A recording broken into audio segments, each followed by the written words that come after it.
Okay, so I'm going to talk briefly about, well, we'll see whether it really is briefly or not. Um, I am uploading a video right now. It's another lecture by Neville. And in this one, he speaks about, he goes, he does a lot of biblical stuff talking about states, psychological states. It's where do you live psychologically? Where are you living psychologically? It determines where you live here. Like, in other words, what you're thinking about psychologically is what manifests. So we all know that. Um, so he talks. It's a long lecture. It's like an hour long or something. So try to stick with it because some of his lectures he talks a lot about these states, and it's kind of like it's stuff that you know if I'm not going to say it's boring. It's not boring at all, but at the same time, not everybody's going to be interested in it, or you're going to lose some people who don't really think about it, right? I do recommend listening more than once. Definitely listen to these things more than once because you catch things on subsequent listens. That's just the way it is with a lot of stuff. So, repetition. So, go back into the lecture videos and watch them more than once if you have the time. I know it's not always easy getting the time, blocks of time. So, anyway, uh, so there's one specific part of it that I found really, I don't know, it struck me. You know how like in life, right? You hear about. I'm using my Mac for this video, and it's only a 720p camera, so in low light and everything, it's not as crisp as like on a phone. But that really doesn't matter. I'm just sitting here, so so anyway, he talks about how, and you may wonder about these things. I know I've always wondered. Like you notice somebody who uh, is very, say thin and fit, right? Someone who's very thin and fit, they're in shape, they watch what they eat, they've never smoked anything, they don't drink.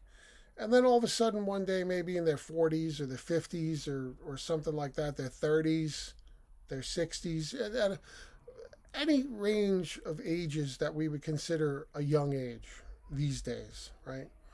In other words, you normally might think people maybe in their 70s, 80s, and 90s would be old enough to die, to exit this life. But there's you end up with hearing about people who you know die young. I mean, people die young all the time, and I'm not talking about accidents, like car accidents or things like that. I'm talking from just something health wise, whatever. You hear it's tragic stories all the time. People getting cancer or whatever, and or just some disease, and they pass away. And I mean, sometimes it's like law of averages, whatever. But many times it might be, oh, they were a little overweight or this or that. Um, Maybe they didn't take the best care of themselves. You might say, yeah, I guess it's believable, although tragic. But then there's always those people who you would never imagine. Stop. This dog's barking. His kids downstairs. My wife is having a thing. Okay, so I have dogs, and I'm in a room with them right now while my wife is having a party for a bunch of my daughter and her friends. And every once in a while, these two start to bark because they hear something. So I'm probably gonna have to stitch these pieces together. Not the worst thing in the world, but so anyway, where was I? So anyway, talking about people, you have some people who they die young, and it's completely like why they were healthy, they were fit, they took care of themselves, or at least they seem to be completely healthy. You wouldn't even think twice that this person, it's tragic. And I've known people now. We recently had the I have like allergies that are acting up right now. We had the pandemic, right? The COVID pandemic, and so many people died who wouldn't have. They wouldn't have died had it not been for that. Now that's a sickness, it's a disease, so um, it's more believable, right? It struck. They talk about, well, people who are maybe unhealthy would be more at risk, but there were plenty of people who were younger who died from this thing, who you would never think. I even knew someone who died 55 years old who I thought was going to live to be in her 80s. Um, you know, so and then you get other extreme examples like the proverbial, and this is everybody, almost everybody knows people like this, right? People who like in their 90s, right? They live to be in their mid 80s, late 80s, early 90s, mid 90s, sometimes upper 90s, whatever. You hear these stories of these people who like they smoke cigarettes like a freight train, like a chimney, and sometimes it's mixed with other things. Like they also drink a lot of alcohol, and maybe even their diet. They eat all these fatty foods and everything, and yet they beat the odds. Now, we like to say, well, it's genetics. The person has good genetics. I've said that myself. Like you look at someone like William Shatner, who's, as I record this, he's in his 90s, and he looks better than a lot of people I know who are in their 60s, 70s, and 80s. And you say, he's got amazing genetics. But, you had other people, and Neville mentions this in his lecture. He specifically mentions Winston Churchill. Now, I know the whole Churchill thing because one of my vices in this world is I like cigars and pipes. I do partake in tobacco in that way. It's not you don't inhale it. I'm sure you get some secondhand. But getting back to Churchill, Churchill was tremendously overweight man. He smoked an amazing amount of cigars on a daily basis for decades. I mean, he would smoke 10 to 20 cigars a day, right? And he would drink. He would drink brandy, cognac, and he would drink constantly. He would have these lavish dinners, and where he'd be up till late at night, you know, smoking and drinking and eating. And this guy lived into his 90s, right? And you say, how the heck, right? And you see someone else who dies in their early 60s or 50s, and they never smoked or drank or anything. And then, and yet you also have the other examples. Like you look at, if you want to talk about cigar smoking, you talk about U.S. President Ulysses Grant, and also Mark Twain, the writer. I believe they both died of esophageal cancer, which is one of the risk factors when you smoke cigars. But again, these guys smoked, not the occasional cigar that most people today. They're talking like, again, on the upwards of like 20 a day, a ridiculous amount for decades, right? But then again, other people can do it and nothing. So you say, well, it's just genetics, Well, that's I guess one perspective. But Neville's perspective is that you come into this world on cue and you exit this world on cue. And there's nothing you can do to slow it down. Nothing. And you leave when you leave, right? When it's your time, it's your time. That's another way to say it. That's a common saying. People, People drop dead all the time, and you're like, well, it was his time. It was her time.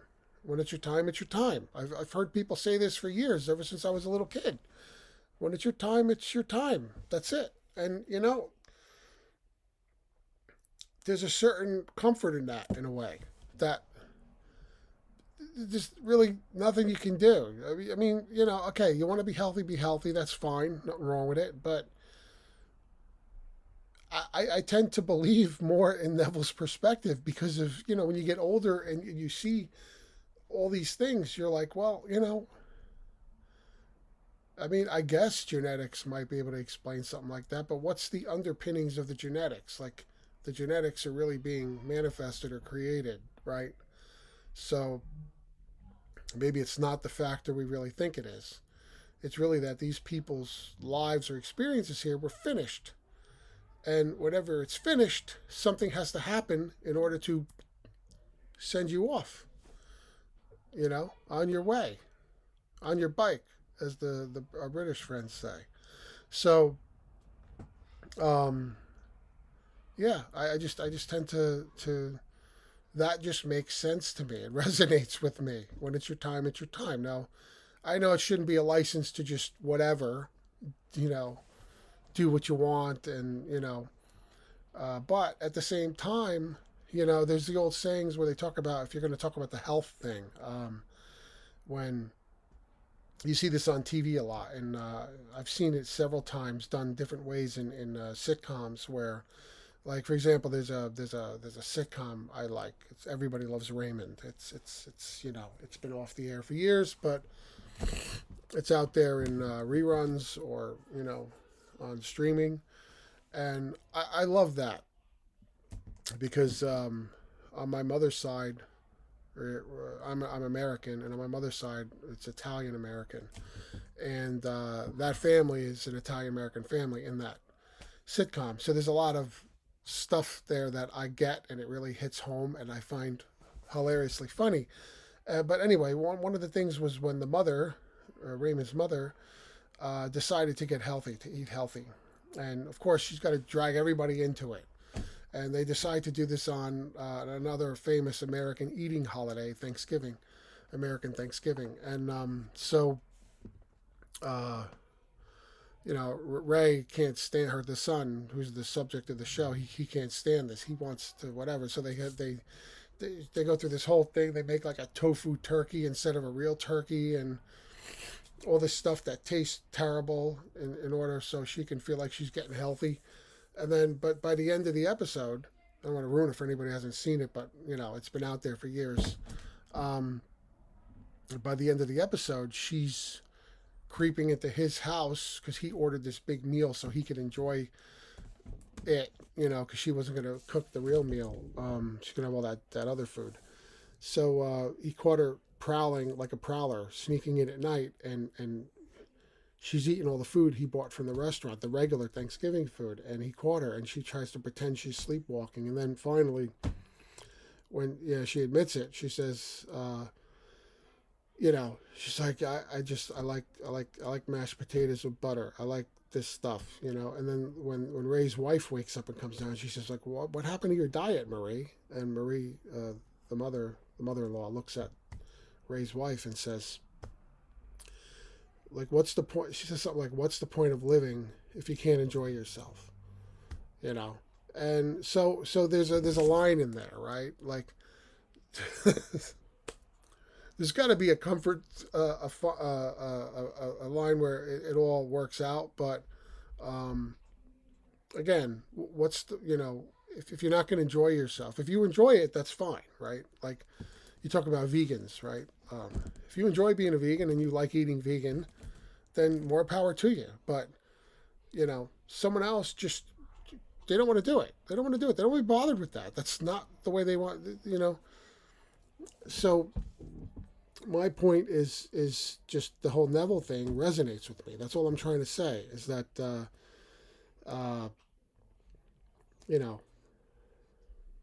think about old Winston Churchill.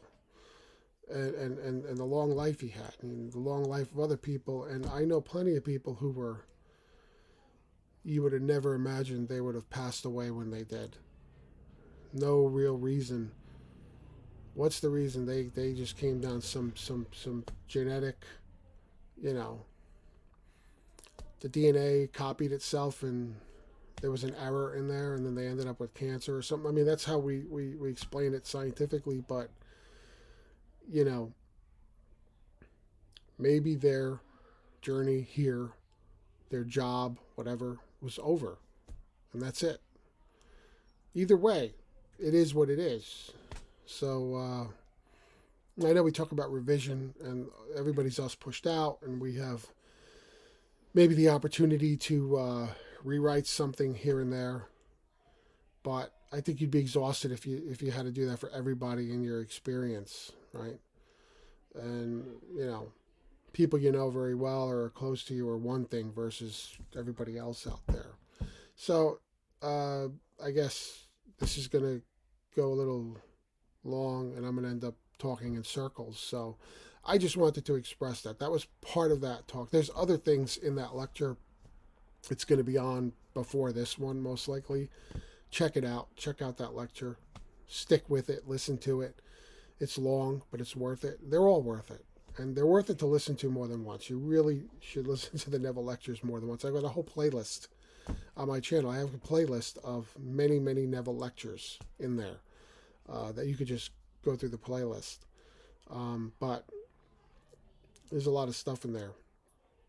It talks about the various states, and he talks about the whole biblical thing with different people representing different states. But then he gets into some of this stuff, and that's more of what resonated with me. So, yeah, that's about it for now. I've been busy doing other things. I can't always do a video of me talking here. Sometimes in order to put a new video, I put up a new lecture. But I like I said, you know, some people in the comments are like, well, we like this stuff better.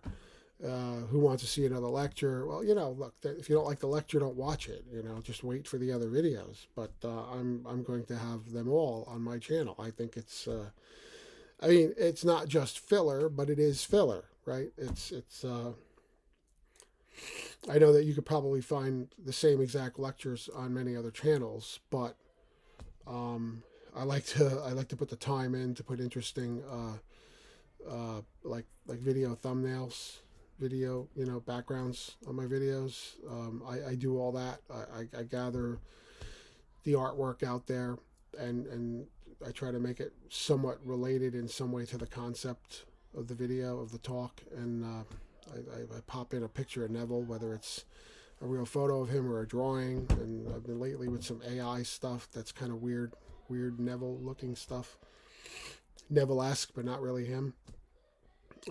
Sometimes I put on there, but I do all that. I mean, I compile these videos myself. I don't have somebody offshore doing it. I just do it myself because I enjoy it.